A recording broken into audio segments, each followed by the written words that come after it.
So let's start with a small reminder of what we're talking about. We still don't know today in 2020 the fate of about 17,415 persons who disappeared during the civil war. They disappeared at the hands of the Lebanese militias, but also at the hands of the Syrians and the Israelis. These people, this group, are representative of the story of the civil war. And they are a witness to all the violations that we lived chronologically, because they even extend to the post-conflict after 1990, as a lot of people also disappeared at the hands of the Syrians after 1990 and the Israelis until 2000. In this context, their families have been also demanding for the past 40 years the truth about their fate. So if they were still alive, they wanted them. If they wanted their release, if they were dead, they wanted their remains so that they could bury them. So can we say that the state has dealt or not dealt with the issue is really the question. The whole issue is tied with the way that we came out of the civil war. You know, that we came out with a blank amnesty and we gave the warlords the place in politics. We imposed a pardon and we imposed a social amnesia. So seen from the angle of global experiences of transitional justice and peace building, this is actually by far not only the minimum measures, but also, I dare say, the worst measures that can be taken for a transition from conflict to peace. And today in 2020, we are paying the price of these 30 years of policies of amnesty and amnesia that we imposed on us. So back to the disappeared. This issue has been, for the past 40 years, is still unresolved. But the state has tried to respond to the families along these years. In fact, the truth is that the political class has actively kept the issue in the series of ping pong between the families and the states. And as it was addressed by the state at Dawla, it was at the same time blocked by political practices of the confessional regime that we know, which is called a nizam. And this is the real dichotomy between the state and the regime. So how has the state in its institutions dealt with it? In 1995, the state adopted the law of absences, which gave the families the right to demand a death certificate for their disappeared. Next, they created in 2000 a commission of investigation on the issue. In 2001, they created a commission to collect the requests of the weaknesses of the commission of 2000. These are all, one after the other, responses to the weaknesses of the one before. In 2005, in the context of the withdrawal of the Syrian forces, they also created a commission, a Lebanese Syrian commission, to inquire into the fate of the Lebanese that disappeared at the hands of the Syrians. Most recently, in 2018, there's a law, Law 105, that was voted, and that is really the fruit of 30 years of mobilizations of the families, that is exemplary by international standards, because it recognizes the rights of the families to know the truth about what happened. However, each one of these initiatives, from the moment they were announced until the moment they were implemented, stayed incomplete. They lacked financing, they lacked a place to work. Sometimes they were not independent. Sometimes they were emptied of their content. All political practices of the regime that made, in a way, that made for the failure of each initiative. So the second question is, why has this regime not dealt with it? The truth is that the regime has constantly, for the past 30 years, tried to shun the issue of the disappeared by keeping a myth that if we were to deal with the issue and dig up the graves, the civil war will start again. And this is the big myth that the political class, for the past 30 years, has kept on us and has threatened us with. But however, at the same time, we need to understand that the issue of the disappeared is not only is probably the only federative cause in the Lebanese post-conflict, because it gathers people from all confessions, from all regions, from all political sides, because everybody was a victim of kidnapping during the war. At the same time, all confession, all political sides, all regions, were also perpetrators of kidnappings. So the issue is fundamentally a threat to the regime that is built on divisions across confessions and regions and political sides. Actually, the post-Ta'if regime, this confessional regime, is a continuation of war by other means.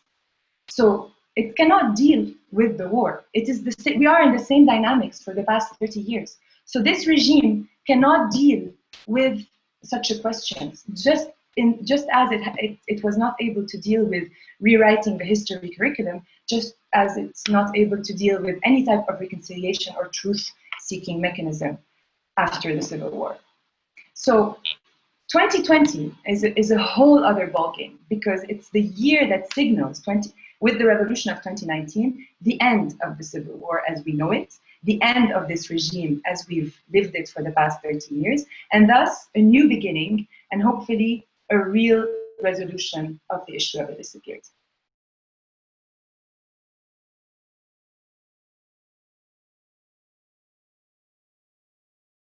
I'd like to start with a salute to the families of the disappeared, because last week on 31st of August, we remember the International Day of the Disappeared, and every year there are ceremonies to remember our 17,000 disappeared. And more so, if we look at today, we still have missing people that are under the rubbles after the catastrophe of the 4th of August. So we're still living this even today in our daily life. Now, about the disappeared of the Civil War, most of the people who were kidnapped were men. So most of those that stayed and looked for them were women. And in a patriarchal society like ours, it has been a rough 40 years for them. First of all, they have very strong, the biggest problem for them is the psychological problem. The in-between, not knowing whether your loved one is alive or dead, is the most difficult humanly possible problem to face. I mean, we have mothers that have kept the rooms of their children intact since the 1980s, waiting for their return. It's very hard, even if it's even if they have the slight percentage of knowing that the person might come back because they haven't seen them dead, they will live with this, and thus they will live in a very difficult state of psychological state. The second problem is a social one.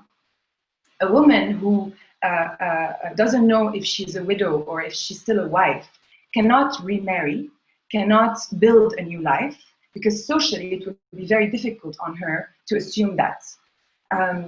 Another social problem is all these women that went on the streets, on the public space, were characterized by this patriarchal society in general as either crazy, and we've seen this across cases internationally. They're either crazy, or they are pitied, or they are treated in a very rough way, because they are women that crossed the private from the private to the public and went on the street to demand.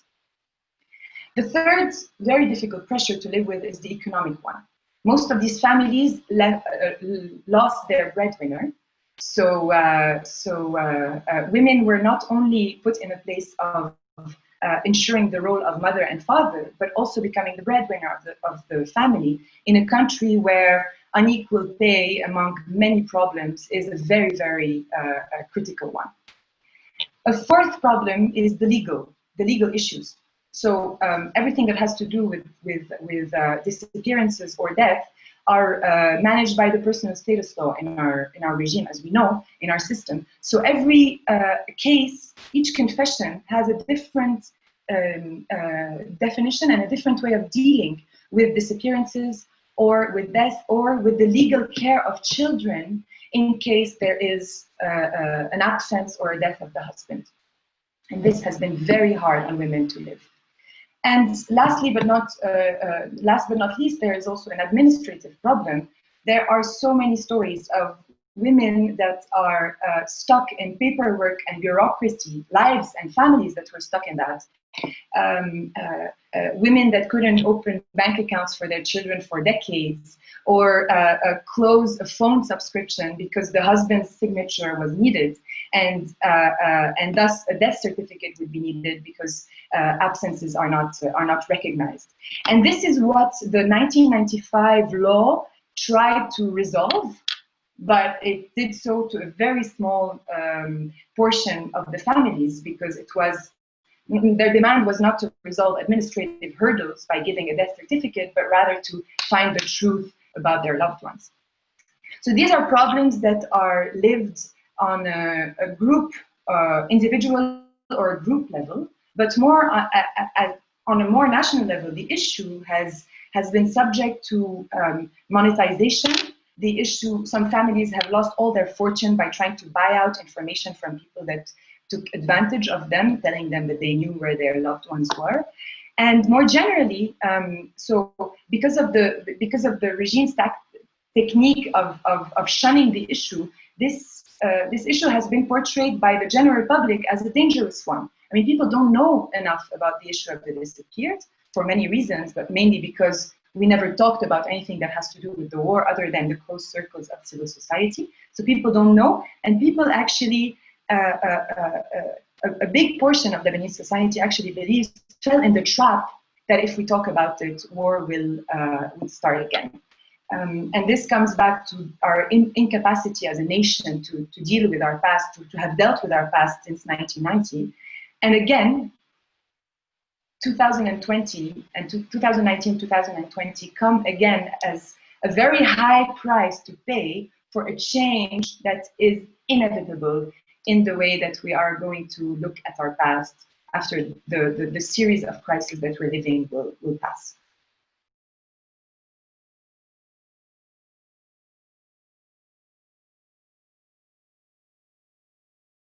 Today, 2019 and 2020 are crucial years we're living. We're living the total collapse of the post-conflict orders that we've known since 1990. And it's very painful because it's taking place through several crises, one after the other. But we're also seeing the birth of a new order, built on a new social pact. But however, the change between these two orders will not be fast, will not be easy. We need to keep the focus, and we need to be sure that the regime that is collapsing today and playing its last cards will not be the regime that will resolve the issue. Only the coming regime will resolve the issue of the disappeared. So whatever the past regime has done as initiatives, the latest one being Law 105, will not be resolved by themselves. So this is first. Secondly, 3 months ago, Hassan Diab's government started implementing Law 105. And we need to recognize this. And because he appointed a commission and composed it of 10 independent experts. This is a record time for the laws related to social and human rights causes. Usually activists are used to demanding over and over again for a few years the implementation of laws that are related to their causes. So this is good. But the question is, and everybody is asking this question, is that an indicator of change related to what was called a technocratic government after the revolution, or was that the continuity of political practices of our regime? I believe it is a tactic. It is still a tactic. So what can be done in the meantime? The commission that is already, the national commission that is already composed and that is created, and that has as a mandate to open mass graves, identify bodies, exhume bodies, identify them, and give them back to the families. It's a groundbreaking work that is very important, but it will not happen with this regime still in place. So what they can do right now is to avoid the traps of the regime, such as politicization or emptying work from its contents. So the Commission can do two things: strengthen its internal governance to be a pioneer institution, make an easy and smooth decision-making mechanism, and a transparent and public communication. Communication is key. Public communication is key in this issue because people really don't know. And if they knew about the issue of the disappeared, they would all be supporters of its resolution. And the second one is to strategically plan and have a vision of what type of work this commission is going to be doing. Is it going to be like Morocco, privileging equity over accountability? Or is it going to be like South Africa, privileging pardon and putting perpetrators and victims face to face? So again, change has started and it's inevitable. So this is really what can be done in the meantime until we pass these two very difficult years that we're facing, and until we see a new order coming in.